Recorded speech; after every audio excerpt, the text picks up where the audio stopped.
قل أعوذ برب الفلق من شر ما خلق ومن شر غاسق إذا وقب ومن شر النفاثات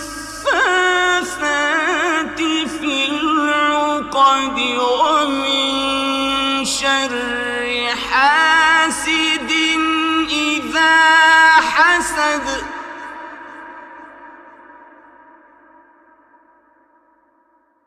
الله